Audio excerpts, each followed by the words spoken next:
Tung tung tung tung tung tung tung tung tung tung tung tung. Mission Impossible. Tung tung tung tung tung.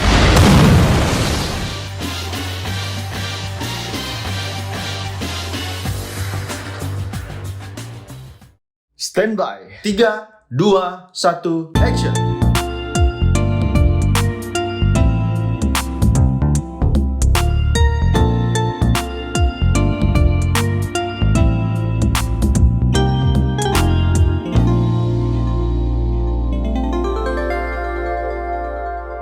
Nah, kalau kita lihat film itu, kita pasti tahu ya, langsung mikir, Mission Impossible gitu ya. Yang membuat asik daripada film itu adalah suatu kemustahilan yang bisa dilakukan oleh orang-orang yang luar biasa, betul nggak?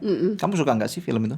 Iya, ya suka ya? lah. Nah, kita pasti suka film-film yang luar biasa gitu. Nah, Keren. ya, Love Revolution bersama dengan kami, saya Daniel Hendrata dan istri saya. Debbie. Yes.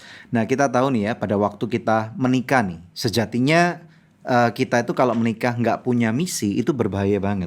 Gitu ya. Betul, karena itu makanya kita harus tahu bahwa pada waktu pernikahan itu dilakukan, maka sebenarnya pernikahan itu punya suatu misi yang luar biasa banget gitu loh. Jadi kita punya satu arah yang jelas dari titik A harus menuju ke titik B. Misi itu seperti itu. Ya, jadi makanya hari ini kita bahas family with mission ya. Ya, nah kita tahu bahwa kalau kita bicara masalah pernikahan, seringkali kan kita mendengar ya bahwa pernikahan itu mengarungi samudra kehidupan. Oh ya, seperti kalau ada orang yang baru menikah gitu kan, Ya. biasanya kan kartu ucapannya tuh selalu bilang selamat menempuh hidup yang baru, selamat mengarungi bahtera rumah tangga. Nah, ngomong-ngomong soal bahtera ini menarik nih. Kalau kita ngomong bahtera itu dalam bahasa Inggris adalah ark. Ya, nah ada beda sebenarnya antara bahtera dengan kapal. Kalau kapal itu ada kemudinya, dan di mana di dalam kemudinya itu ada seorang kapten yang kemudian memerintahkan harus mau kemana. Menahkodai Yes, kapal itu. menakodai, betul sekali. Tetapi kalau bahtera itu seperti cerita tentang Nuh gitu loh ya. Atau bahkan cerita tentang bagaimana Musa dihanyutkan di sungai, itu taruh dalam kota, itu adalah bahtera. Yang mana kemudinya nggak ada, dan bagaimana kemudian bisa dinavigasi, Tuhan sendiri yang akan menuntun supaya bahtera atau ark ini bisa sampai dari satu tempat ke tujuan yang Tuhan inginkan. Ya, nah cuman untuk mempermudah, tentunya kan kita nggak bisa keluarga kita autopilot gitu ya. Nah, jadi kita gambarkan sekarang pada waktu kita lagi mengarungi samudra yang luas, oke? Dan di tengah-tengah samudra itu kadang-kadang ada badai, ada permasalahan, ada pertempuran, ada musuh gitu ya. Jadi ada satu medan peperangan yang sangat luar biasa, yang penuh dengan mengandung mara bahaya, oke? Nah, kapal macam apakah yang kita mau naiki? Oke, kalau menghadapi suatu pertempuran, suatu peperangan, ada dua analogi kapal nih yang kita bisa berikan. Yang pertama, kapal perang, oke? Yang kedua, kapal pesiar. Nah, menurut kamu Hani, lebih enak mana nih kalau kita di depan di sebuah samudra yang luas, ada pertempuran di sana, lebih baik kita naik kapal yang mana? Ya kapal perang lah. Why? Nah gimana mau pergi perang dengan kapal pesiar yang nggak mungkin bisa menang atuh. Nah oke, berarti kita akan kerucutkan hari ini bahwa pilihan ada di tangan kita. Kita mau menjadi seperti kapal yang mana nih? Apakah kita mau memperlakukan keluarga kita seperti kapal perang, atau mau menjadi seperti kapal pesiar? Tapi jangan Ya. salah sangka loh ya. Terus nanti orang yang denger gini, artinya dalam rumah tangga kita harus perang terus gitu. Ini Enggak, perangnya kita bukan enggak di ngomong gitu. dalam Yes. ya. Perangnya Musuh itu kita di luar, sana. musuhnya di luar. Musuh gitu. kamu bukan istri kamu, bukan suami kamu, bukan anak-anak, bukan orang tua. Iya. Ya, tapi musuh kita ada di luar sana.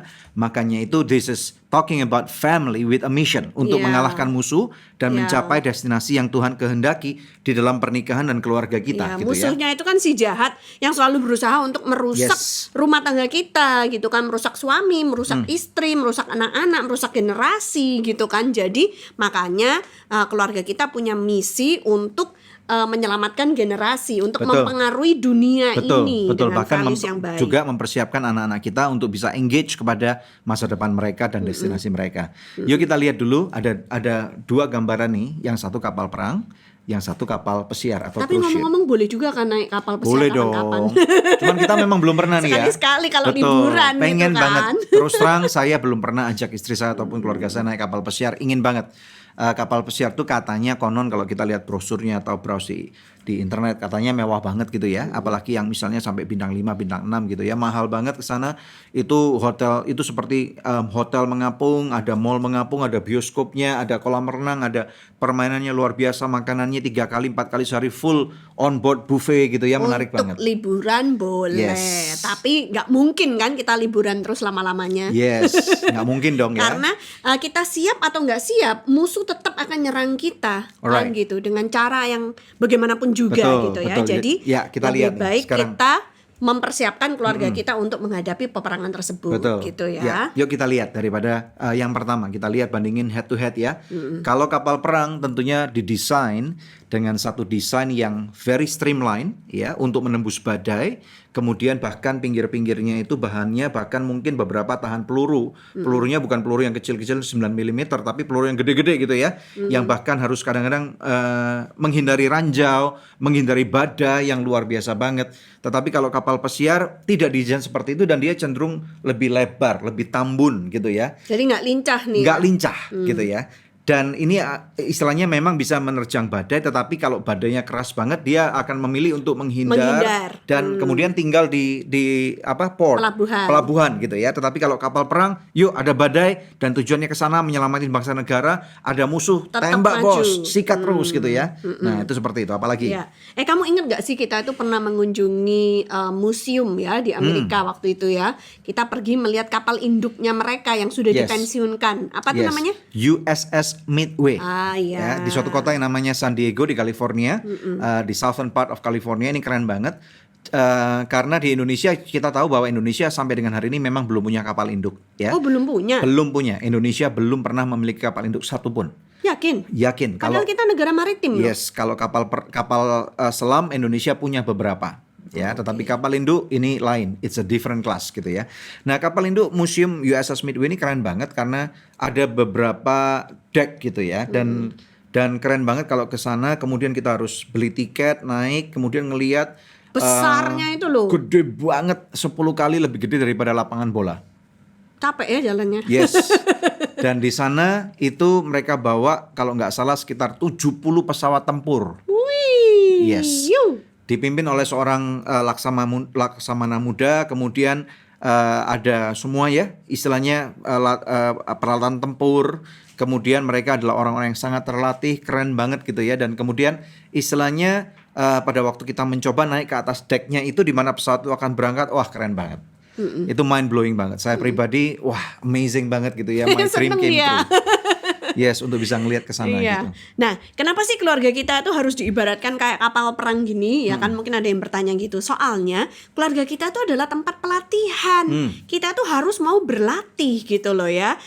Supaya apa? Supaya tahu SOP-nya, Yes. apa yang harus dilakukan ketika terjadi mara bahaya dalam keadaan genting, ketika terjadi serangan gitu, sehingga tiap anggota keluarga kita sudah dilatih dengan baik, diperlengkapi dengan skill-skill yang diperlukan untuk bisa menang Yes. menghadapi godaan, tantangan, badai yang mungkin akan Yes. menerpa. Nah, kalau kita bicara masalah kapal pesiar atau cruise ship, di sana tidak mungkin bawa senjata, ya. Dan kemudian tidak ada aturan yang jelas. Aturannya cuman just have fun. Kamu mau tidur jam 4, jam 5 pagi, nobody Serah. cares about you. Pokoknya kan kamu udah bayar.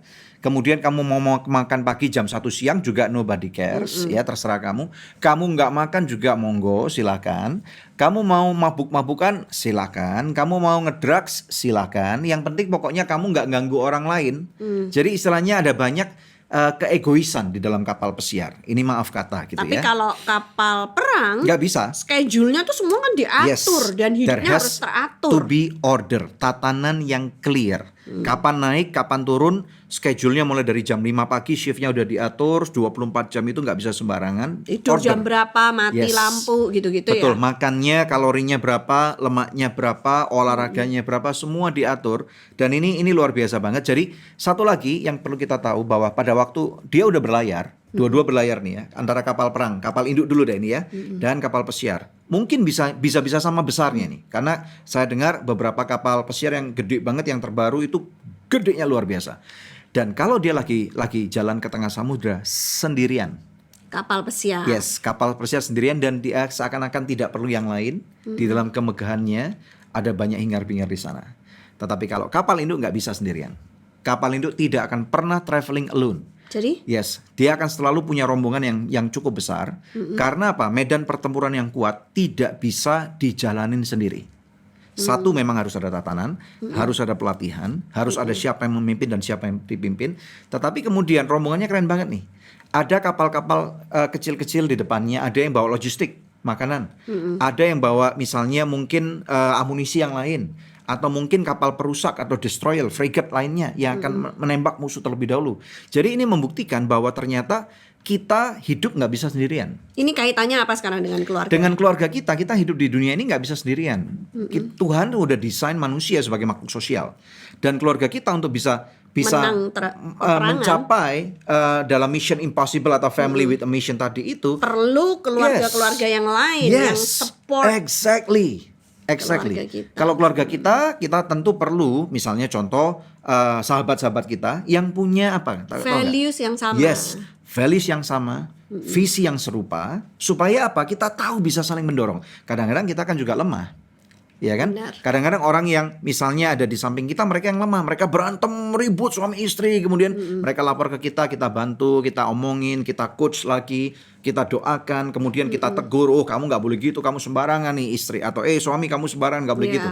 Jadi mereka bisa lagi masuk kepada jalur yang benar. Atau dalam kasus yang nggak terlalu berat, misalkan ya kayak kita aja dulu Yes. sebelum pandemik kan jadwal kita untuk bepergian itu sangat padat Padat ya banget. karena undangan pelayanan di mana-mana Yes. gitu. Jadi kalau kita pergi berdua gitu, anak-anak kan harus ditinggal di rumah. Nah, Betul. kita itu sangat memerlukan support system dari orang tua kita ya kan untuk True. membantu menjagakan anak-anak kita ketika kami absen di rumah. Betul, gitu. betul. Nah, konotasinya nih sebagai suami tadi kan udah dijanjikan nih banyak kepada suami nih. Saya sebagai suami, kepala keluarga, sebagai dalam tanda kutip nahkoda kapal bersama dengan Tuhan. Nah, kita para suami kita harus benar-benar mempunyai satu relationship yang kuat nih, ya. Bukan cuma dengan istri kita, tetapi juga dengan Tuhan. Bagaimana kita bisa mengasihi istri kita kalau kita nggak mengasihi Tuhan? Bagaimana kita bisa mengasihi Tuhan kalau kita nggak mengasihi istri kita? Omong kosong kalau orang bilang saya mengasihi Tuhan, tetapi Yang nggak sama kelihatan. istri dia sembarangan, main tampar, main pukul, main tendang gitu ya, main sansak, ini jadi sansak. Maka nggak mungkin orang itu akan dibilang bahwa aku mengasihi Tuhan, itu omong kosong. Ya, jadi di sana kita harus ngerti nih tindakan seperti episode sebelumnya. Lu cinta sama istri lu, buktiin bukan dengan kekasaran tetapi dengan memimpin, dengan mengayomi, gitu ya. Demikian pula dengan anak-anak. Anak-anak membutuhkan satu figur ayah yang present, yang nggak cuman diem aja. Misalnya tadi mau ke sini, saya harus explain the Bible, ya, dengan James, harus diskusi dengan dia, baru dia mengerti. Oh, now I understand. Nah, itu perlu touch daripada seorang ayah atau papa untuk bisa nunjukin kepada anaknya apa yang benar, apa yang salah, gitu. Apalagi? Itu while I do my makeup. Jadi saya make upan, Bapak ini bahas Alkitab sama James gitu kan. Saya udah selesai, dia belum selesai, baru mau mandi. Terus saya bilang, ini nggak bener loh kalau sampai istri selesai makeup, suaminya belum selesai. Dia bilang, excuse me, aku menjelaskan Alkitab kepada anak kita. Oh iya. Iya dong, of course, we have to do that ya. Iya. Jadi kita harus tahu bahwa suami tanggung jawab kita bukan cuman cari duit. Cari duit itu adalah being the breadwinner atau bread maker di rumah. Mungkin bread makernya kamu, breadwinnernya aku gitu ya. Iya ya, aku bread Betul maker nggak? loh. Karena aku yang buat breadwinner. roti. Betul. Jadi memang sebagai suami kita penyedia income. Itu no doubt. Secara hierarki kultural pun demikian seperti itu ya. Walaupun sekarang ada istri-istri yang juga income-nya juga seimbang atau bahkan lebih tinggi. Tetapi suami itu harus menjadi istilahnya itu penyedia. Dan kemudian penyedia ini bukan cuman istilahnya untuk duit, tetapi harus ada di sana gitu ya, supaya apa? Ada order di rumah gitu ya. Kita udah bahas pada beberapa episode sebelumnya gitu ya. Nah, ini penting sekali karena kalau suaminya nggak benar, maka rumah tangganya most likely juga nggak benar. Jadi peran suami ini ternyata kalau diibaratkan dalam kapal, dia yang Ya. memimpin ya. Jadi dia yang memberikan peraturan-peraturan di kapal Betul. ini gimana, dia melatih Betul. istrinya, dia melatih anak-anaknya gitu kan. Betul. Nah, dengan cara seperti itu maka artinya gimana nih kalau misalnya dalam suatu rumah tangga misalnya ada dalam kondisi peperangan tadi, orang kena tembak, ya. Kemudian ada soldier atau tentara prajurit yang kemudian kakinya misalnya buntung, kemudian tangannya ini atau kena ranjau. So what do we do? Kita belajar dari ilmu ketentaraan. Pernah nggak lihat ada satu, mungkin katakanlah suatu cerita bahwa pada waktu dalam medan laga pertempuran, pada waktu selama prajurit itu temannya yang kena tembak belum mati, belum tewas, maka tanggung jawab daripada pemimpin regu itu untuk tidak boleh meninggalkan prajuritnya. Jadi Harus gimana? ditunggu. Harus ditunggu, harus dibopong bila perlu. Dibopong ke tempat yang Dibopong aman, ke atau markas. ditunggu. Kalau memang tidak memungkinkan untuk diangkat, mungkin orang mengatakan tinggal daripada semua mati. Ya itu nggak tahu, lain cerita ya. Tetapi istilahnya ada satu tanggung jawab yang mengatakan no one is left behind. Jadi kalau dalam konteks pernikahan keluarga, ada istri atau ada suami mungkin yang pada saat misalnya lagi berselingkuh atau mungkin not in the right mind, tidak bertanggung jawab pada kehidupannya. Jadi istri atau suaminya tidak seharusnya mengatakan I quit. Nyerah deh. Bendera Udah nggak putih. kuat lagi kayak gini gitu. Nggak bisa ya. seperti itu. Cerai aja gitu. Cerai aja, karena itu istilahnya berarti makanya selama ini dalam keluarga kamu tidak ada order tatanan yang tepat. Kamu udah terlalu lama naik kapal pesiar. Turunlah dari kapal pesiar, rubah kapal. Jangan cuma menikmati kehidupan ala kapal pesiar, tapi mengerti bahwa dalam kehidupan ada misi yang harus dijalankan. Ini yang Iya, wajib iya. banget. Kalau kapal perang itu memang kan mengemban misi negara, ya Yes. kan, untuk melindungi True. kedaulatan negara dan lain sebagainya. True. Nah, kalau keluarga kita itu ibaratnya kan mengemban misi dari Tuhan That's right. untuk menjadi berbeda dengan That's right. dunia ini. Mewarnai dunia dengan pikiran baru, dengan pikiran yang daripada surga itu, bagaimana supaya orang-orang di dunia ngerti nih bahwa kita bukan cuman istilahnya dibesarkan oleh orang tua, kemudian menikah, kemudian punya karir, kemudian punya rumah, berantem, selingkuh, kalau bisa misalnya rujuk kembali, atau kalau nggak bisa cerai, terus kemudian kalau menjadi tua dan mati. No, it's not just about that gitu. Patetik banget kalau Cara kehidupan berpikirnya seperti cuman itu. seperti itu. Sayang sekali. Karena ada banyak hal yang kita bisa raih dan lakukan, kontribusikan bahkan untuk negeri kita, untuk keluarga kita, untuk kemuliaan Tuhan. Ada banyak, dan itu bisa terjadi kalau lebih mudah kalau keluarganya itu utuh, baik, dan tahu misinya. Ya. Kemudian selain itu juga ya Daniel, kapal perang itu juga one command. Yes. Jadi nggak punya komando yang berbeda-beda. Jadi Yes. bingung gitu kan kalau terlalu banyak orang yang memerintah gitu. betul, Jadi betul, harus satu suara gitu ya. Betul. Makanya pada waktu kita mengerti tentang konsep ini, percayalah bahwa kalian punya harapan kok. Kita tahu di luar sana pada hari-hari ini banyak orang-orang yang lagi tertembak gitu ya. Mereka adalah para prajurit-prajurit yang istilahnya kacau gitu ya. Prajurit-prajurit yang mungkin dalam tanda kutip kakinya lagi buntung nih. Ya makanya orang-orang yang pernikahannya kuat, yuk kita harus mau peduli kepada mereka yang lagi terluka. Ya kita nggak bisa nyinyirkan tuh, it's none of my business. Memang betul keputusan terakhir di tangan mereka. Kita nggak bisa mencampurin apa yang mereka harus dan tidak mau lakukan. Tetapi at the same time, kalau kita mengerti konsep ini bahwa united we are stronger, bersama kita bisa melakukan hal-hal yang perkasa, yang besar, maka kalau ada teman kita yang prajurit-prajurit yang hampir tewas, jangan ditinggal. Dorong mereka, kasih kekuatan ya. Bila perlu cari bantuan di tempat lain, pergi ke gereja, cari counseling untuk bilang, temanku lagi terluka nih, gimana, what do I do gitu ya. Apalagi kalau prajurit yang terluka itu anggota keluarga kita sendiri. Betul sekali. Karena memang kehidupan obviously nggak gampang. Makanya itu di dalam Love Revolution kita perlu memperjuangkan cinta kita. Dan juga jangan lupa bahwa di kapal perang kesalahan satu orang itu bisa berakibat sangat fatal. Maksudnya gimana? Bisa menyebabkan karamnya kapal dan matinya semua awak kapal. Yes. Jadi istilahnya kalau ada resiko yang mesti ditanggung oleh setiap orang ya. Iya, kalau melakukan kesalahan yang fatal itu bisa fatal juga akibatnya. Jadi makanya harus dilatih supaya tahu fungsinya, perannya masing-masing gitu kan, supaya bahtera rumah tangga kita ini nggak tenggelam gitu. Menurutku ya, kalau setiap orang bisa ngerti tentang konsep ini, itu akan mempermudah loh bagaimana di dalam kehidupan itu para pasangan suami istri untuk bernavigasi dalam kehidupan. Betul nggak? Ya, sekali lagi bukan berarti ini peperangannya di dalam, enggak saudara ya. Karena peperangan kita memang kan istilahnya bukan di dalam ini, justru ini adalah rekan sekerjaku yang paling baik. Kamu adalah my partner, my better half gitu ya. Kamu, kalau nggak ada kamu, kehidupanku pasti nggak akan bisa sampai seperti ini pada hari ini. Tunggu ya, aku bingung. Kalau istilah bahasa Inggris kamu bilang aku your better half. Terus kalau aku bilang you're my better half, sebenarnya better half-nya siapa?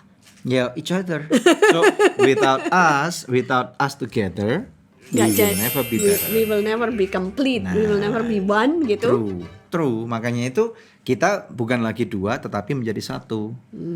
Betul nggak? Dalam pikiran, dalam perbuatan, dalam kepentingan, bahkan dalam values, kita nggak bisa lagi ngomong, oh ini valuesku, itu valuesmu, nggak bisa seperti Iya. itu uangku, itu uangmu, nggak Iya. bisa.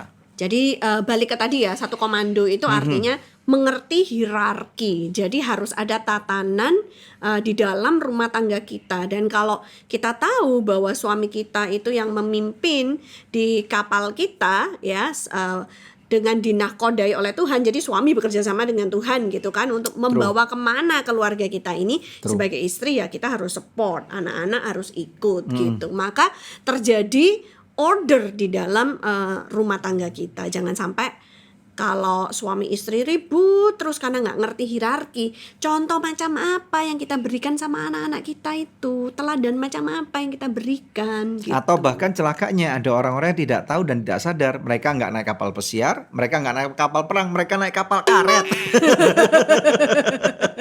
Menyeberangi samudra naik kapal itu? karet, nggak tahu. Nah ini makanya orang-orang yang model kayak gini akhirnya apa? Ketembak Maksudnya musuh. kayak arung jeram gitu. Ya at least kalau misalnya naik kapal pesiar pun istilahnya kan gede, masih kehantem badai jebret, itu masih oke lah. Ini naik kapal karet, salah arah, salah kapal. Yuk sekarang perbaiki ya, pilih yang benar. Ya, orientasikan diri kamu, nggak ada yang kata terlambat kok. Ya Iya, istilahnya lebih baik mencoba lah. Kalau memang udah, waduh babak belur nih. Justru pada waktu di dalam kebabak beluran, permasalahan, biasanya orang-orang yang menikah, kalau pengalaman kami ya, kami lihat adalah orang-orang yang menikah at least mungkin 10 tahun ke bawah kali ya.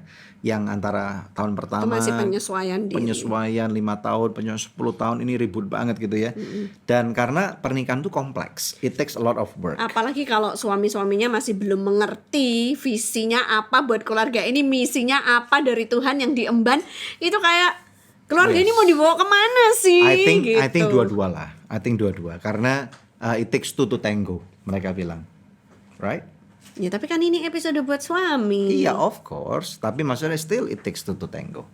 Right? Kalau satu orang yang the best tangoer, kalau misalnya yang satu nggak bisa tango ya agak susah juga, jalan terseok-seok kan. Ini ngomongin visi sama misi. Alright. Wanna dance now? No. Alright. So, gimana? Anda diberkati? Ini memang perlu banget gitu ya. Kalau kita menyadari ini, yuk kita akan bisa mempersiapkan keluarga kita, anak-anak kita pun akan melihat suatu hari mereka kalau misalnya akan mengarungi rumah tangga mereka ketahui, oh my parents have set a good role model and I want to be like them. Mungkin ada di antara kalian yang bertanya gimana sih caranya ngerti visi dan misi keluarga kita. Nah, Nanti ya. stay tune, itu nanti di episode Ada yang akan waktunya datang. kita Ya, pasti akan ajarkan. akan Oke? kita ajarkan. Ya, kalau kamu diberkati dengan episode ini, jangan lupa kamu bisa share ulang supaya lebih banyak orang-orang yang tahu nih. Mereka tahu supaya nggak naik kapal karet gitu ya, atau malah mereka coba berenang lewati samudra, pasti gagal total. Oke? So, until next time di episode lainnya dari Love Revolution. Karena cinta perlu perjuangan dan tindakan nyata. Ciao. Ciao.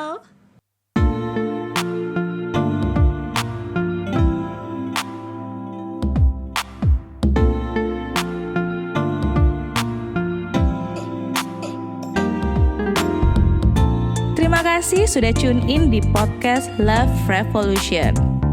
Kalau kamu ngerasa feel-nya dapet banget nih sama konten ini, langsung aja bisa share di sosmed kamu. Dan jangan lupa untuk tag dan juga follow Instagram Daniel Hendrata dan juga Debbie Katarina. Kalau kamu mau belajar lebih dalam lagi nih tentang konten Love Revolution ini, kamu bisa dapetin bukunya di Tokopedia.